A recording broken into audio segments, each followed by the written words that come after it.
do have a lot to get through today, so we can get things started. Turn off the music here. Before we dive in, I'd like to start off with a quick Q&A question or a little icebreaker. So today's icebreaker is, how do you incorporate wellness into your daily work routine?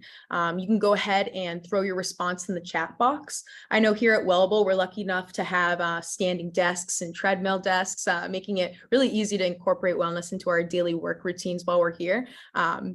But when I'm working from home, I always try to get outside for some daily walks or incorporate mindfulness breaks throughout the day. But how about you, Geoff and Aaron?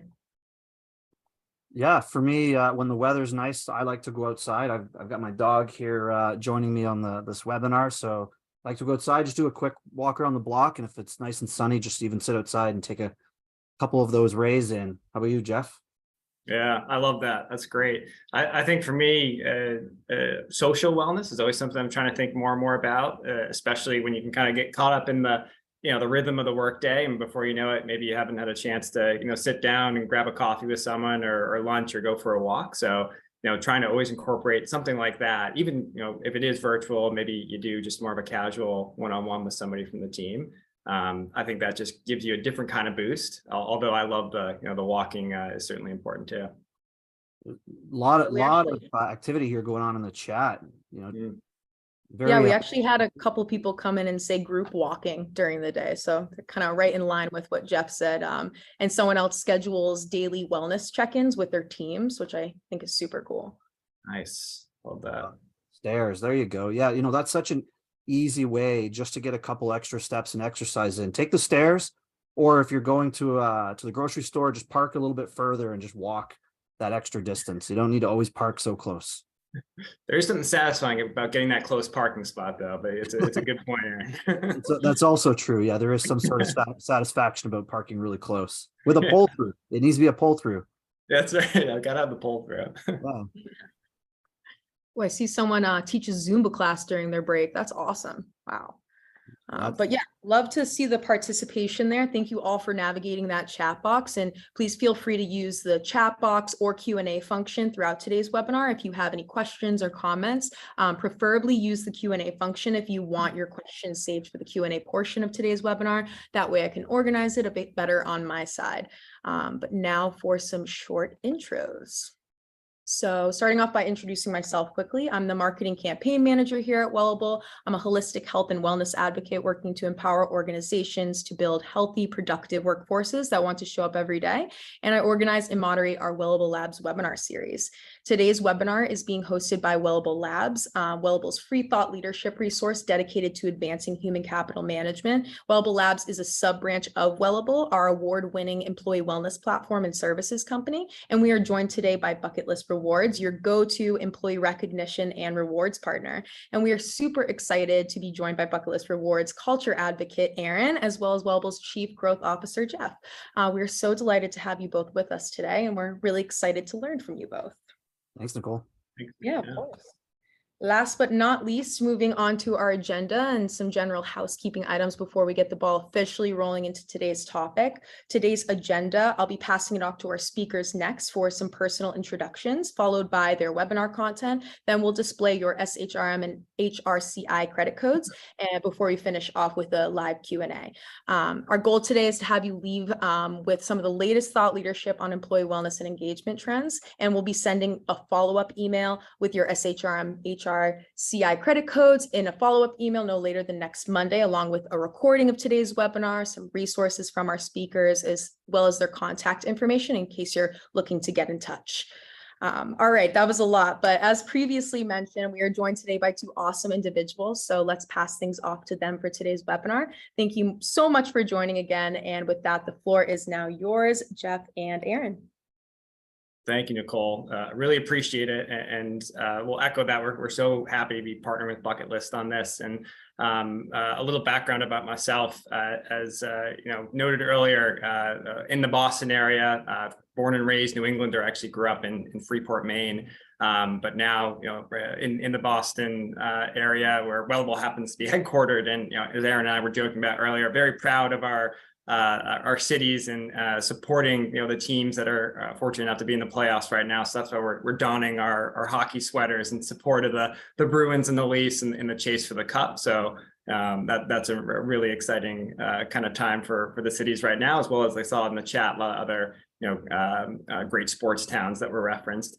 A bit of background about myself. So I actually am not a traditional kind of health and well-being expert. My background's more in corporate finance, operations management, and consulting. I happen to have a personal passion for all things health, wellness, technology, and so I kind of bring those two views to the table in my role here at Wellable. I joined back in January 2020. Pretty interesting time in the world, especially as it relates to the health and well-being space. I was our first sales hire, and now I'm fortunate to spend most of my days talking about all things health and well-being with our clients and the broader community. And very fortunate to be joined by Aaron today, so I'll let him introduce himself as well.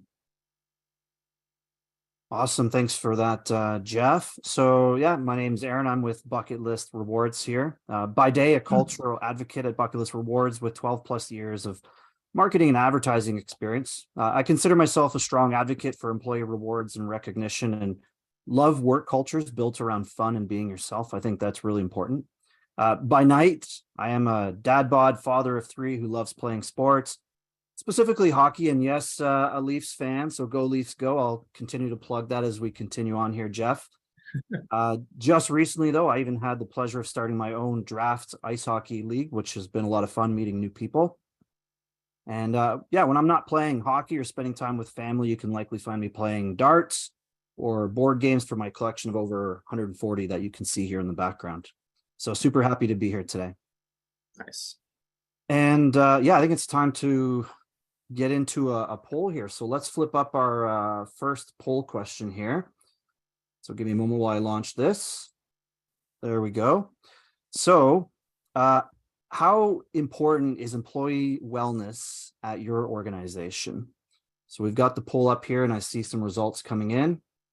And we ask too, as we go through the different polls and different questions, engage with us and participate in the polls, and throw some comments in the chat here. We love to see engagement.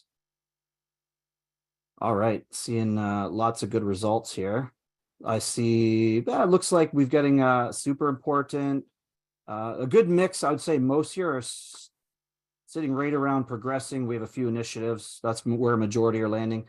Some not at all, but that's why we're here, right? All right, awesome. Cool. All right, well, I'm going to pass it over to Geoff as I end this poll here. Yeah, absolutely. And interesting results from that, Aaron. So it sounded like a mix, right? Some super important, already on the agenda, and then some shades in between where people are starting to think about it a little bit, but maybe it's tricky to get buy-in or move the agenda forward. And that's really what we wanted to start with today, was to tell you a little bit more about the state of employee well-being. And really, that's something that we here at Wellable try to do every year, is like take a fresh look at that. For the past 6 years, we've been doing this annual survey on employee wellness, and it's really been for us a very critical tool to understand kind of what the future looks like, and then to share those results with our community. So we're going to review some information from that today, but it's all available on our website. You can always go check that out and take a look yourselves. The basic goal of the survey is really to understand where companies are investing, their employee wellness dollars, and to try to predict some new trends. So that's really the main question we're trying to answer every year, and just look at how that's changing over time. That said, right, and even as some of you were probably thinking when you responded to that poll Aaron just had up, employee wellness is a very broad and diverse industry, and that definition can vary pretty widely based on exactly what that means to you, or who you're asking. Can range from basic flu shots to healthy food around the office, to something that's much more comprehensive, points-based wellness programs with a lot of incentives. And I think the industry is pretty unique in that sense, right? It's difficult to almost like compare it to any other industry, just because it has such a broad scope. And because of that, our report really tries to provide insights into those trends at the macro level, what's going on with the industry overall, but then analyze what's happening within some of those specific wellness solutions and initiatives. So we're looking at how investment dollars are shifting overall, then also within those different wellness tools and programs. So kind of by getting the big picture view and then taking a deeper dive into those individual initiatives, we get a pretty good view on the current state of wellness. So what's being shown here is basically part of the survey background. We're reaching out to largely consultants and wellness directors from health insurance brokers all across the US. So rather than us going out to individual employers, companies, asking about whether they're investing in this or that, we're actually going to these experts who represent perspectives from really thousands of companies, millions of employees. And one way we collect all that data is by asking them about their broker organization size, the size of the companies they represent, and then their experience within the industry. And this basically just gives us a little bit of a sense of what type of companies they're working for, how that might influence their perspectives on just overall benefits and wellness initiatives. And one question we asked, I think it's kind of interesting, the average client size of each broker and consultant, right? This hasn't changed much over the years, but a lot of those responses just tend to fall into that mid-sized category. And another question we asked is about how many years of experience the brokers have at their roles. You can see here pretty high percentage, right? 6 to 10 and then 10 plus with kind of representing the majority of the responses. And every year it just continues to grow. So definitely a reflection of this continued need, demand, from employers for guidance from experts, people who can really provide them with strategic recommendations on how to plan for wellness initiatives, rather than just kind of getting health insurance and addressing it once they have that. So another thing to look at here is just overall kind of what does kind of the 10,000 foot view look like around whether or not wellness is still a growth industry, where are dollars going? The main question we are trying to answer, right, is again, are employers investing more overall? So we'll get into, we go through about like 20 or 30 different areas within that, from flu shots to screenings to mental health solutions, financial wellness. At the highest level, it looks like there's extra investment, right, continuing to go into employee wellness. And if you're on this call, you're probably interested in the space. You might be in HR or benefits or represent, another vendor or broker, and that may or may not be how you feel. But at the highest level, what we're seeing is, steady-ish levels in terms of investing more over time, kind of represented, by that green section of the chart overall. Slightly declining over time for those who are just kind of investing the same amounts, and then at the yellow section there, slightly more number of employers who are just not maybe as putting as much into well-being. It's kind of a tale of two stories, right? When you go down to what defines a wellness program, there are companies that have very comprehensive initiatives, right? And there are others that might just have one or two solutions, could be fitness classes or something like that. And that's where it starts to get interesting when we kind of dive into some of those specific solutions. So this next chart here really shows some of those specific solutions or wellness initiatives that are growing tremendously. There are areas where companies are really pouring kind of their investment into, and provides a pretty good picture of just where the market's going. So here in this chart, you can kind of see top 5 solutions where employers are investing more. And to interpret this data, you can see 91% mental health. That means 9 out of 10 employers are planning to invest more in mental health resources to their employees this year. That's pretty compelling. I mean, obviously, mental health is a big area of interest, and we've kind of heard about that, for a while now. But then you have some other related areas like stress management, resilience, mindfulness, and meditation. That's where you start to see that it's a pretty broad initiative that has some other things around it. Financial well-being, oftentimes when you ask, why offer financial wellness, right? It's usually related to stress that finances have in our life. So you can see that's pretty deeply connected to mental health as well.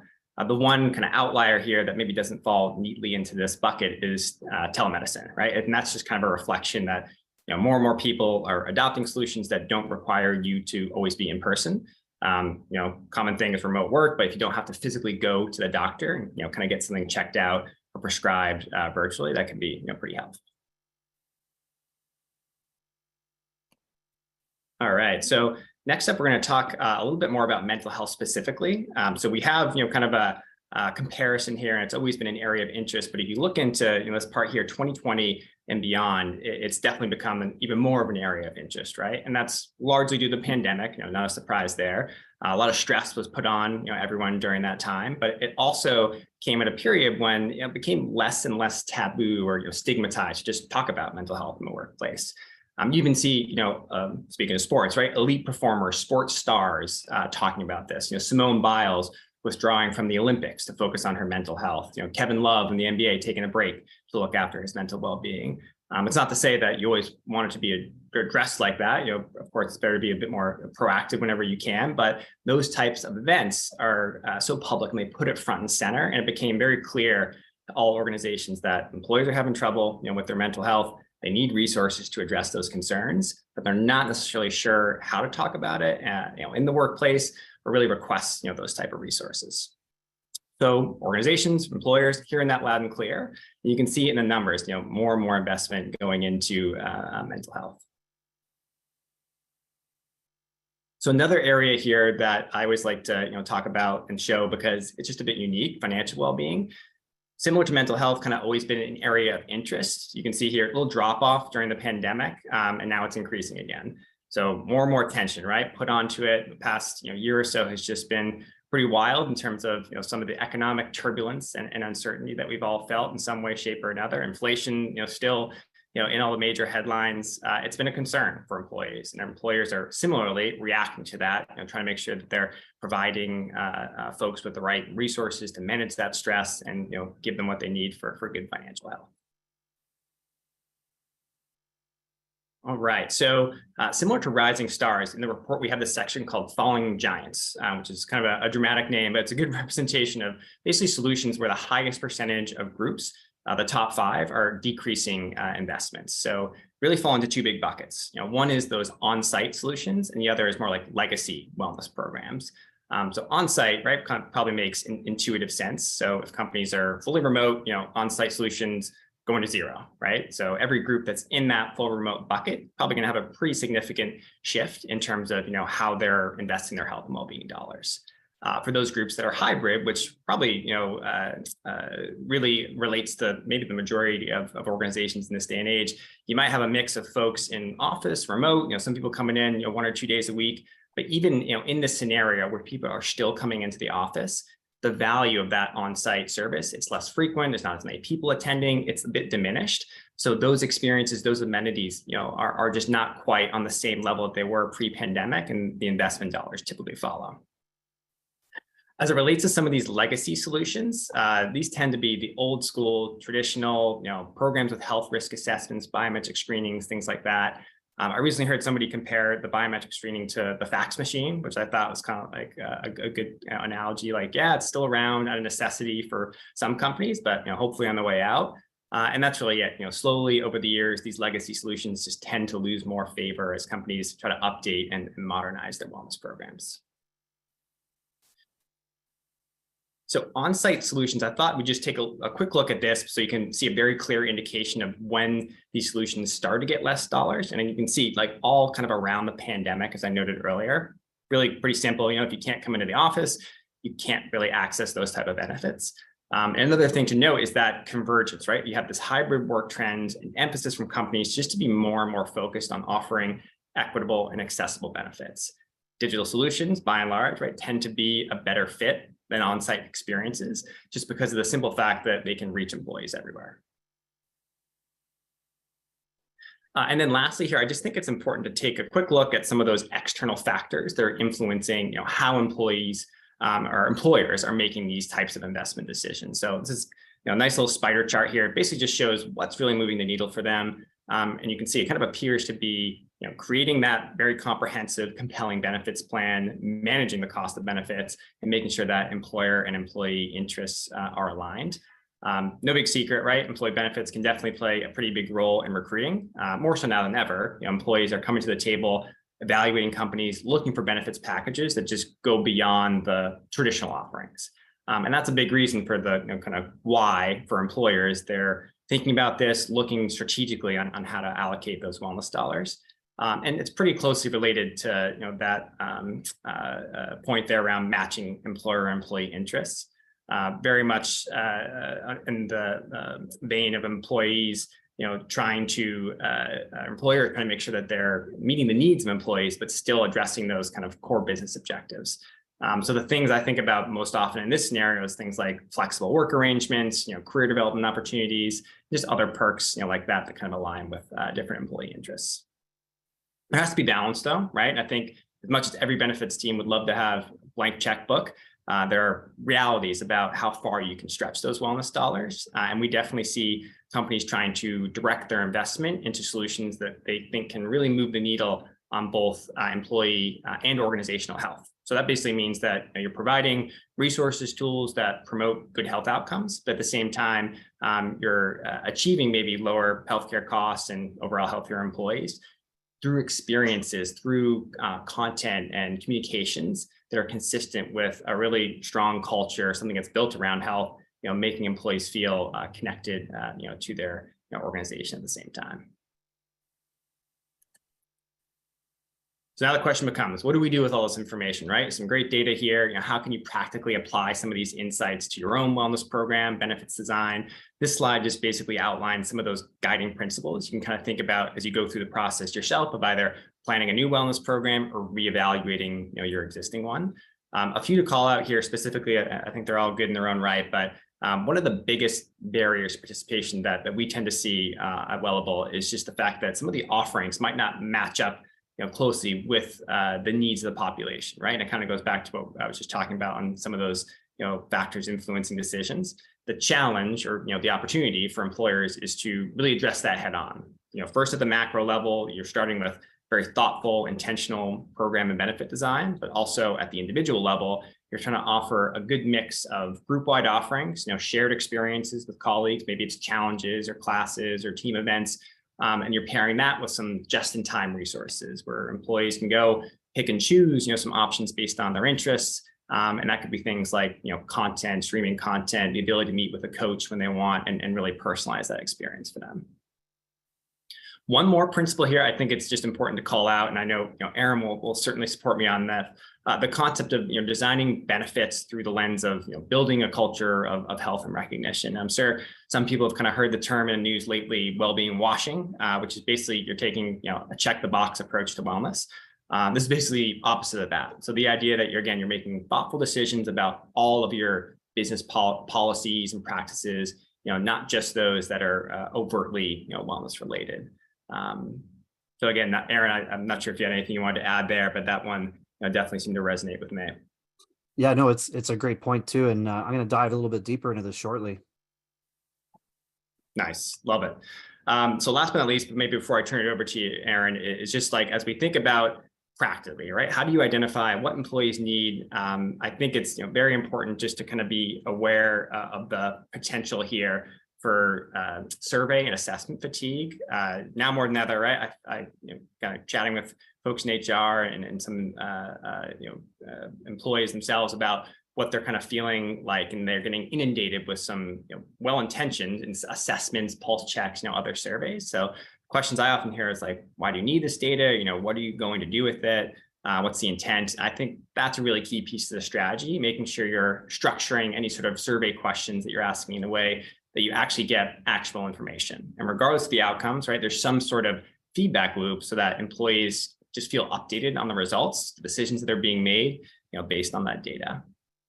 I think it's also, as you can see here, very critical to be authentic with employees, right? Authenticity makes people feel very comfortable, empowers them to share their own opinions.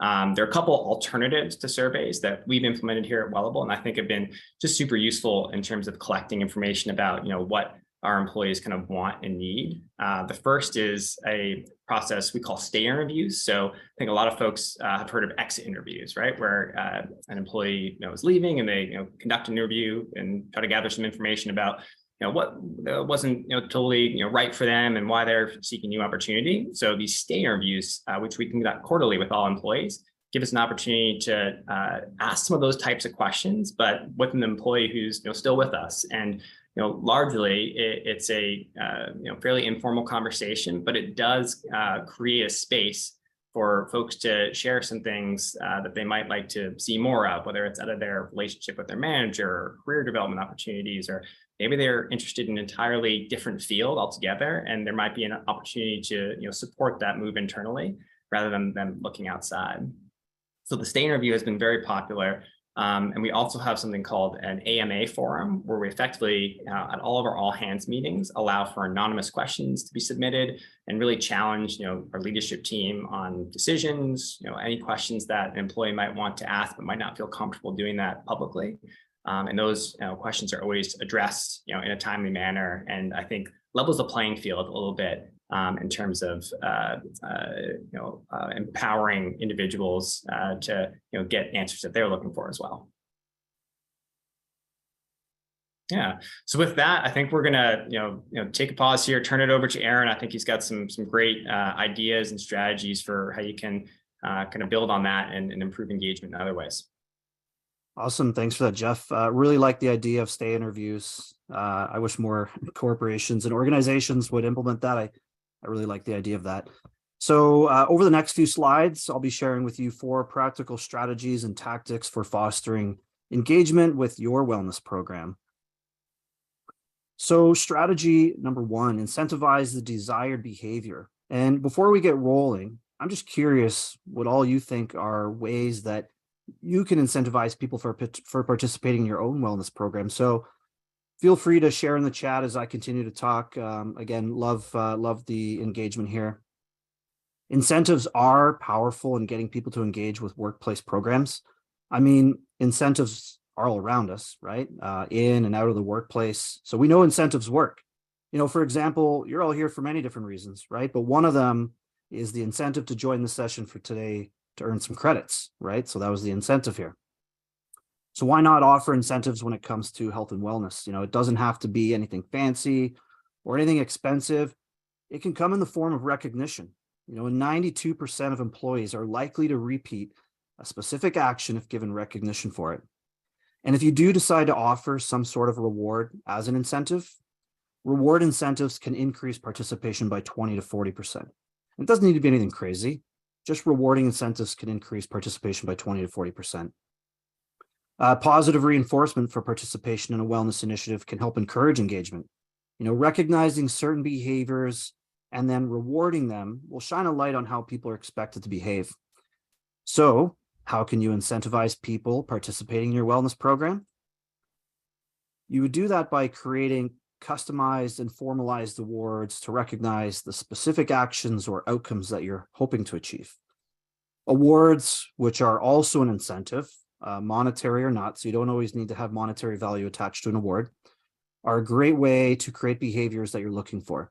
And I see some examples here coming in, right? Modified work schedule, paid info sessions, gym memberships is great. So I love seeing those chats there. So thank you for that. So think about it like this too. If you want more people attending events, create an award that recognizes participation. If you want people to participate in a wellness activity, create awards around attendance and participation. Also, find ways to recognize more people as opposed to just the top achievers. So if you do hold an event, think about just recognizing everybody that participates instead of the people who might just be at the top of that event. Recognition or recognizing participation is good. I'm not sure if this is a Canadian thing or not, because as I mentioned, I'm in the Toronto area here. But now I understand the purple participation ribbon in school track and field. Is that just a Canadian thing, Geoff, or did you guys have the purple ribbon there?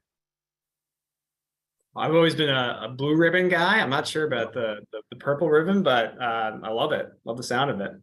Awesome. And for everyone else, right, don't be afraid to be creative around how to recognize behaviors. I thought it would also be fun to share some unique award examples from clients that we've seen within our platform who are encouraging desired behaviors when it comes to wellness. For example, the physical exam award. This is from a manufacturing client who was concerned about their employees' physical well-being, and all they wanted to do was just encourage people to get their annual physical exam done. So anyone who did it earned the award. There's also another example here, new home award from a real estate company, recognizing when people reach their financial goals or celebrating financial wellness. Movember, you can see that I've continued to grow since November there, encouraging people to take part in awareness campaigns for men's health.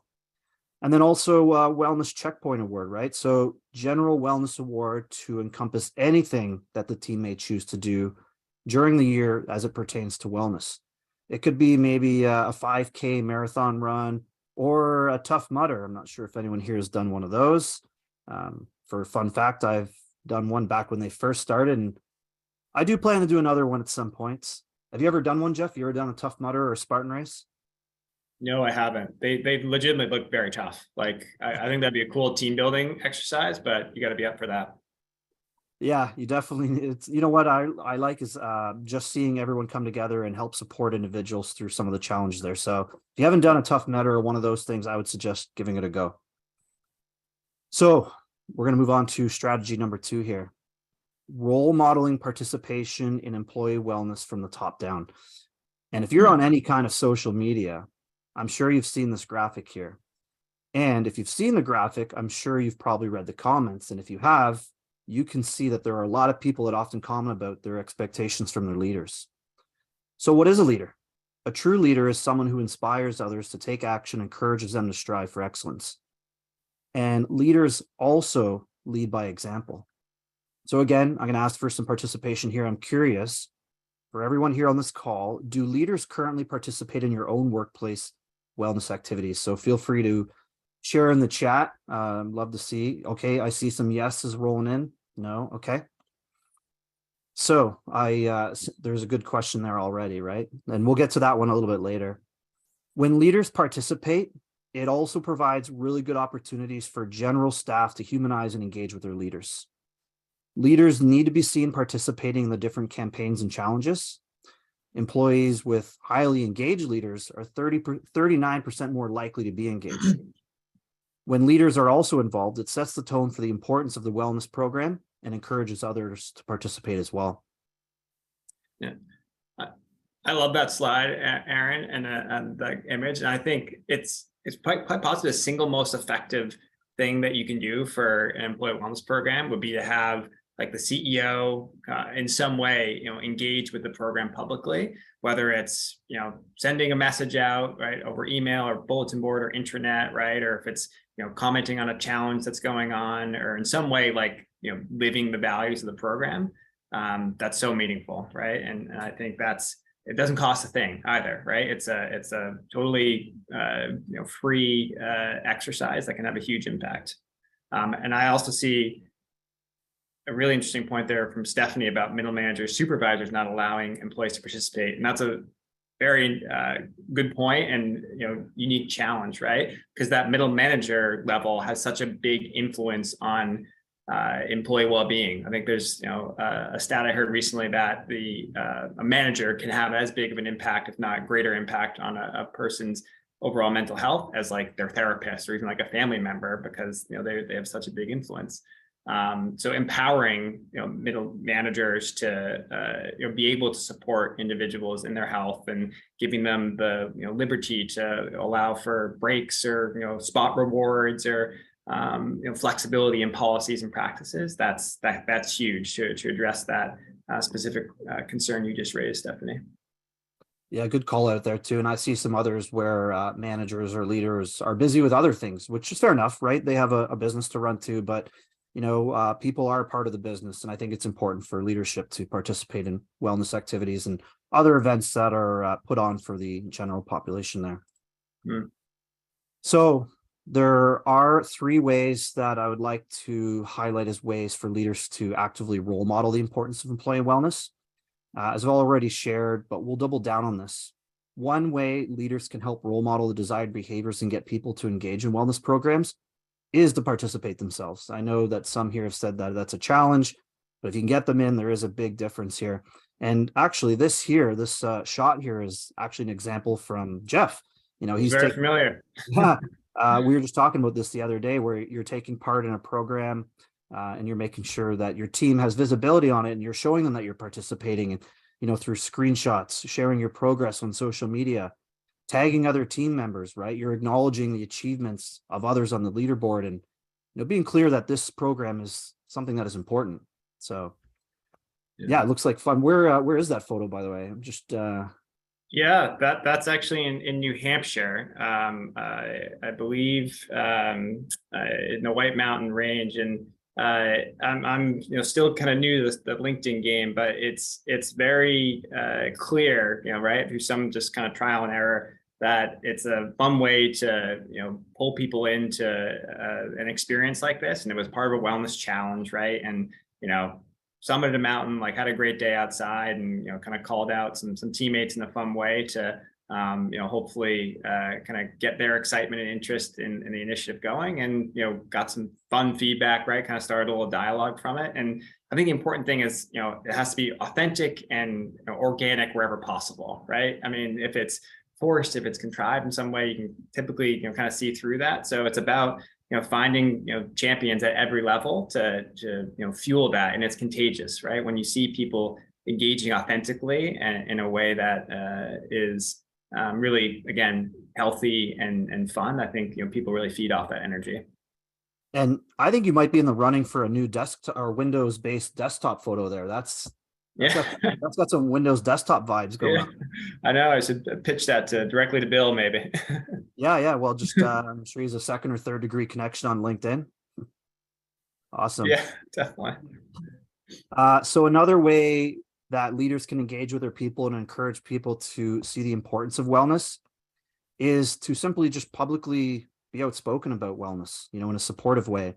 Here's actually a screenshot of a leader stepping out of her comfort zone by discussing the stigma of mental health and to show support of her people.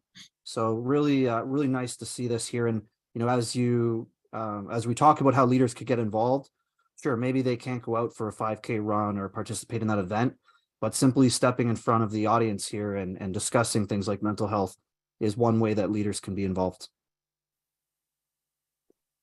And, lastly, back to the idea of rewards and incentives. What we've seen work really well is when leaders are okay to have some fun with it, right? So that they're part of the reward for their teams for participating. Here's some other fun examples that we've seen within our platform. If your team collectively hits wellness goals, they can choose to push their supervisor into a pool. And this came from a water park. In another webinar, one of our community members also shared that their team's favorite is Shrink Wrap the Manager. They're a furniture moving company, so very on point there with that participation from the leader. I've also had conversations with companies where the leader they were totally on board with a pie in the face. So it's nice to see that leaders are getting involved in the form of rewards as well. So engagement strategy number 3, tie the initiatives to the company core values. Core values help understand what's important to the company. And quickly, on the topic of core values, I'm going to ask you all a really difficult question right now. All right. I want you to all be honest. Do you know your own company's core values from memory? If you do, just drop it in the chat here. Don't be shy if it's a yes or a no. I speak to a lot of individuals, and when I often ask this question, surprisingly, it comes back no. I see a lot of yeses here. It's okay if you say no, because you're not alone there, but love seeing all the yeses. Yeah, well, I'm gonna have a follow-up question to that too. Are any of your core values tied into health and wellness? Now, I'm not sure if the yeses are going to blend into the previous one, but I see some no's and yeses coming in as well. Awesome. So when it comes to core values, you want employees to be aligned and also to reflect them. They're another way to reinforce the desired behaviors. So in your next wellness initiative, try tying a core value into the initiative, as it can show how it fits into the culture of your organization.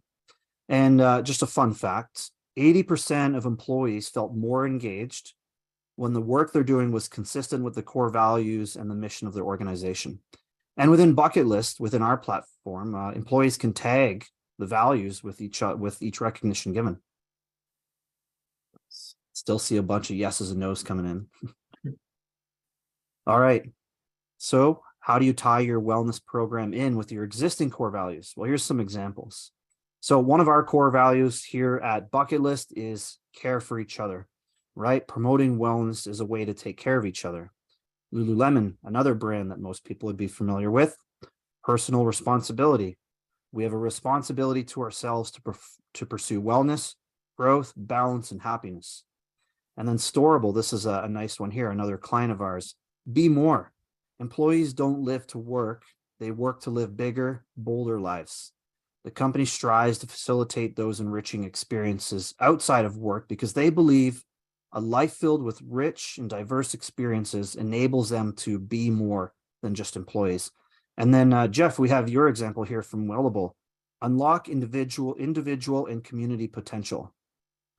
And I know in our past conversations, you shared with me that during the summer months, Wellable promotes a half-day Friday.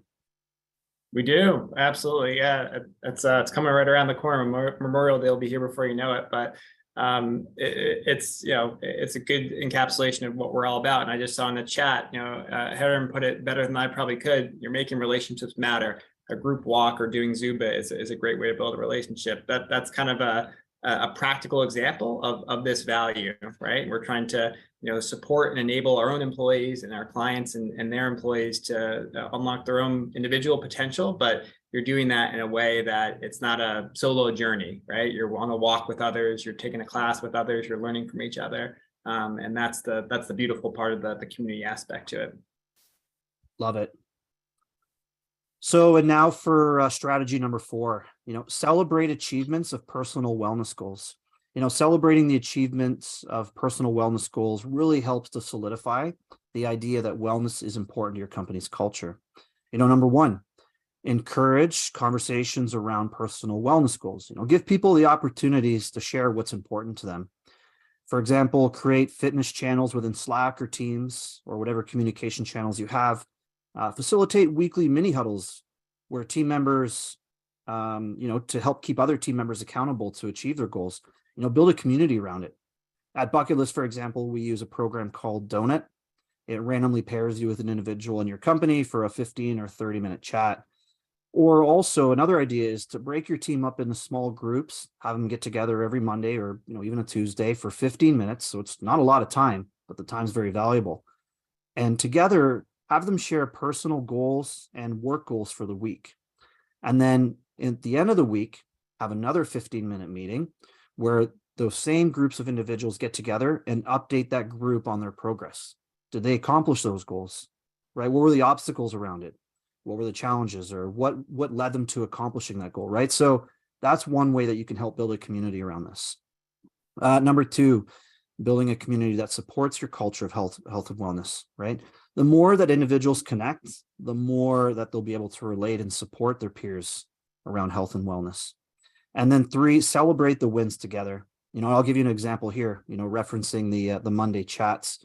So we do that at Bucketlist here. And in one of the sessions that I was participating in, an individual in my group shared that one of his wellness goals for the week was simply just to get outside and walk for 15 minutes every day. It's something that he's been hoping to do, and he has been doing it. So he set that goal. He shared it with the group. So come Friday, he then shared that he accomplished this, right? So what I did is I went ahead and posted a recognition within our platform and tied it to our core values. So other individuals had visibility on this, and they started commenting and showing support. And what a great feeling it is when you start building a community around culture and wellness. So how do you encourage people to talk about wellness and personal goals? Utilize the power of peer-to-peer recognition. That example I just shared with the individual who went for a walk is a great way to discuss what peer-to-peer recognition for personal wellness goals can look like. Our data that we've run within our platform finds that peer-to-peer makes a difference for engagement. We see an uplift of up to 68% in engagement with companies that include peer-to-peer recognition. It also helps increase bonds between people that they may not have discovered otherwise. Increasing the frequency of people giving recognition to each other. It creates a culture where everyone feels more comfortable sharing wellness and personal goals. So what can sharing your wellness goals with each other look like? I have a couple examples up here. At Bucketlist, we have a feature within our platform that you can share goals. And you can also do this through Slack or other methods as well. You're just trying to find a way to celebrate these. So yes, give people space to share and celebrate together. And I'm going to throw another question out there now. Do you currently share wellness goals in your organization now? Do you guys have any form of chat or any place where individuals can share these type of accomplishments? Just wait and see if you guys have any response to that. Yes, teams, good. No. Yeah, I like that. Wellness goals are part of the annual review, so we often suggest including KPIs or something like that as well. Slack teams, good. I like it. So you can see I just have an example here of Lauren within our organization. She shared a goal where she did a biking tour through PEI. And then on the next example here, we have Jason doing a 10-kilometer run. And I just want to highlight this for a moment, right? Because we talk about the importance of leadership, participating and leading by example. Jason on the right here is actually the CEO of Bucketlist, right? So he is leading by example, which is something we just talked about. And we love seeing that. Fitness goals are very common for wellness, but as Geoff mentioned previously, there are a lot of different categories under wellness. So just some other ideas too, right? So get creative or think maybe outside of the traditional thoughts around wellness. You can have healthy eating, getting enough sleep, daily walks, or even exercise. It doesn't need to be, did you go to the gym, right? So think beyond just going to the gym, make it a little broader so that it provides more opportunities for people to participate. All right. So in summary, here are the 4 employee engagement strategies that we went over today. Incentivize the desired behaviors, role modeling participation from the top down. And I know that can be a challenge in some organizations, but start somewhere. Tie initiatives to company core values. And 4, celebrate the achievers of the achievements of personal wellness goals. And I'll leave you with one last thought about why engagement through recognition is so powerful. Many strategies tend to cost a lot of time or money. Recognition is not one of them. Recognition isn't a scarce resource that should be conserved or saved for a rainy day. You can't use it up or run out of it, right? The more you give, genuinely, of course, the more it goes around and comes back. We've heard clients describe it as a boomerang effect, or even paying it forward. Recognition is important for our well-being. So think back. I want you all to think back here to the last time someone recognized you for something that you've done or something that they've expressed gratitude for. Just in your mind, or like, how did it make you feel when someone gives you really nice recognition or expresses gratitude toward you? I know how it makes me feel. It makes me feel good, right? I like being recognized in a positive way. It makes me feel good. And it also makes me feel really good giving other people recognition. So a culture of well-being is a wonderful place, filled with plenty of recognition, engaged folks who care for another. And I'm going to pass it off over to Nicole now as we start to round out the end of this session. Awesome. Thanks so much, Aaron. Trying to get the next slide up. There we go. Alrighty. Thank you both for walking us through the main part of our presentation. We're definitely all going to walk away with some amazing insights on the latest trends in employee wellness and some awesome engagement strategies there. Now let's quickly go over some key takeaways. I do want to make sure we have enough time to go into Q&A. So what we've learned today, the latest employee wellness investment trends, how to identify employee needs and tailor your program accordingly, and 4 strategies to engage employees in your wellness initiative. And before we head into the Q&A function, I want to do one more quick poll here. Poll question number 2. How much did you enjoy this webinar on a scale from 1 to 10? Aaron, if you want to launch that. Yeah, so it's launched. And as you're all thinking about how to score the webinar, I have a history in training in martial arts as well. And, something that really stuck with me as I train, my sensei would, I'd always say, Sensei, why do I need to go to these webinars, or why do I need to go to these seminars, or, these events? And he would just say, Aaron, son, he didn't talk like that, but he said he would often encourage, to participate, because he said, if you can have one key takeaway or one key message or something that you've learned from the session, it's worth your time, right? So I hope that everything we've shared with you today, which is a lot, so we've shared a lot of information, but I hope that there's at least one key takeaway here that, you all have to take away. And again, the session's recorded as well. So I'll leave the poll up for a little bit longer and then I will close it off. But again, so far we appreciate all your participation here. Just waiting for a couple more to trickle in, and then we will end this. Awesome. All right. Yep, we're good. So I'll end that one off. Cool. And right before we head into our Q&A portion of today's webinar, I'd love to give our speakers one last chance to chat a bit more about their specialties. Let's start with Aaron to hear more about Bucketlist, and he'll launch a poll as well to gauge everyone's interest in learning more. Yeah, thank you. So with all that said about uncovering the 2023 employee wellness and engagement trends, at Bucketlist, we're very passionate about many topics, and we'd love to help you find solutions to maybe some challenges that you have in your organization, like addressing turnover or recognizing the amazing work that individuals are doing in the organization. Bringing your staff together through an engaging rewards and recognition program, which will help foster that culture of well-being. We've built some awesome programs for companies of all sizes and organizations. You can see some cool brands here that are up on the screen.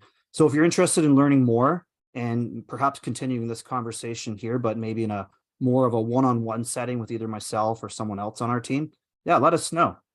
We love talking about this kind of stuff and sharing best practices. All right, so I will answer this poll, or I'll close this poll here now. So thanks again for everyone who's participated in that. Awesome. Thank you, Aaron. I'll now pass things off to Geoff to talk a bit more about Wellable, and we'll launch that same poll now, but for Wellable. Sounds great. Thanks, Nicole. So, similar to Aaron's comment, really at Wellable, what we're trying to do here is help employers build that culture of health, right? And the solutions that we're offering are mostly focused on providing wellness services and technology to support that goal. So it's a mix of things like wellness challenges, content modules, fitness classes, meditation sessions, a lot of things that employees can engage in independently. Some of those like just-in-time wellness resources I was referring to, but also some of those shared experiences where you might have like a fun team building event. Maybe it's chair massage on site, or it could be something virtual where you're all doing like a team trivia game, which is a lot of fun. And helping groups kind of pull that all together in one place. So always love to just chat about wellness strategies and ideas, and if we can help out, similarly, would love to talk more. Awesome. Closing the poll off now. So last minute participations, 3, 2, 1. All right, poll closed. Perfect. Thank you.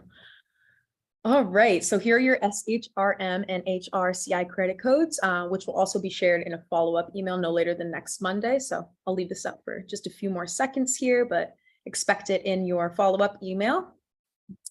But now we have entered our Q&A round here, and we actually had some pre-prepared questions come in before the webinar, so we'll start with those, prioritize those first, and I'll pass along anything in the Q&A to our speakers, and maybe they can reach out to you one-off. So we'll start with Geoff here. What's something an organization with little to no wellness budget can do to engage staff in an effective way? And another related question, how can we get started with zero budget?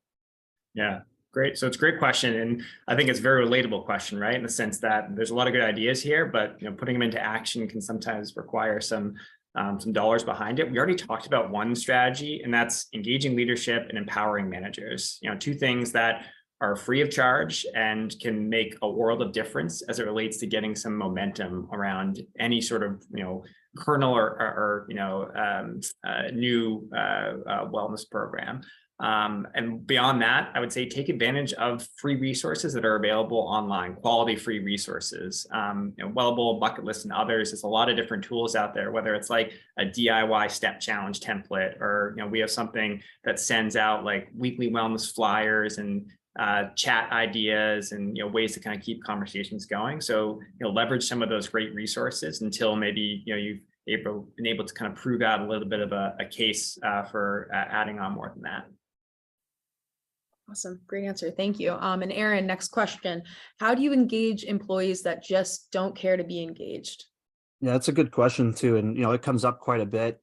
I would just kind of throw it back to the employees. I would first suggest surveying your staff, ask them about engagement or how they'd like to be recognized. They'll tell you, right? So I would say simply just start by polling your employees, and then you might learn some things on how they want to participate, or maybe then they'll soon be engaged. Yeah, polling is a great way to do that. Geoff, another question for you. Can you offer any tips on encouraging remote employees to engage in wellness initiatives? And a related question on that, how do you connect with all of those that decided to stay virtual, and how do we get them engaged? Yeah, absolutely. So I think it goes back to, benefits, accessibility, right? And making sure that you're thinking about all employees, whether you have some that are remote, some that are in office, entirely, virtual. The idea there is that you're just providing relevant, accessible experiences. So digital solutions, probably the way to go, for those that, for those organizations that are, remote focused or remote forward. And if you're in a hybrid environment, offering a mix, you have some digital solutions that can work for everybody. And then maybe you kind of strategically offer some on-site amenities periodically, and look for ways that you can kind of connect the two. Maybe you're offering like a group fitness class or seminar at your corporate headquarters, but you're also streaming that so that folks who are not in office can participate and have some fun with it too. Great. Aaron, I know we talked a bit about this before, but any more thoughts on how to get leadership to participate in wellness initiatives? Yeah, and I love that this question came up, while we were running this session here, because it is something that came up even in advance of this session. So sure, it's going to be a challenge to get the individuals at the top. Maybe you could start by asking them what type of wellness activities that they would like to participate in, and maybe that's one way to get leadership involved. If you're looking at maybe mid-management or somewhere, I've seen some companies actually introduce KPIs around it, right? So make it part of their responsibility as a leader to participate. And when you have a program like Wellable or Bucketlist, you can start tracking these things. So you'll have visibility on participation, and then you can have conversations around performance reviews. Like that KPI idea, make it a requirement. It's not a bad requirement though, like, health and wellness. A good requirement. And Geoff, what are some current trends for encouraging physical well-being? Are companies doing wellness challenges such as The Biggest Loser? And if so, are there any specific incentives for participants? Yeah, so I think the biggest trend around physical activity related initiatives is to make sure that you're capturing the innate just fun of those physical activity challenges, but still making it accessible, right? So some of those Biggest Loser weight management focused challenges, I think are certainly on the way out. They're kind of probably in those falling giants category. We're seeing more and more ways to encourage all types of movement, steps, running, biking, Pilates, yoga, whatever you like to do, and also giving ways for people to engage who, again, may not be physically inclined or may have other limitations. So maybe they get credit and a challenge for meditating, or for watching a video, or for living their values, to use one of Aaron's examples. So I think that's where those types of challenges are going. Awesome. And last question for you, Aaron, to wrap it up quick. How would you assess wellness's contribution to overall company culture? Yeah, another great question. I know we didn't have time to get to all the questions, but maybe as part of a follow-up to everyone too, we'll do our service here and try to answer all these as in a follow-up. But to answer this question here, within Bucketlist, you can run reports on all the core values that have been tagged within recognition or even awards, and reflect on the main value that aligns with wellness. So you could also run reports on awards handed out that are tied to wellness. And eventually what you're going to be able to do is see the trends, in graphs, which will help give you some insight into your efforts of making wellness part of the company culture. So there we go. Great. Perfect. All right. Thank you all for joining today. We appreciate every single attendee and your interaction. Reminder that your SHRM and HRCI credit codes, as well as a recording of the webinar and some resources, will be shared via email no later than next Monday. Another huge thank you to Aaron and Geoff for joining today's webinar. We're all definitely walking away with some amazing employee wellness and engagement strategies. But that's all from me, unless Geoff and Aaron have any final remarks.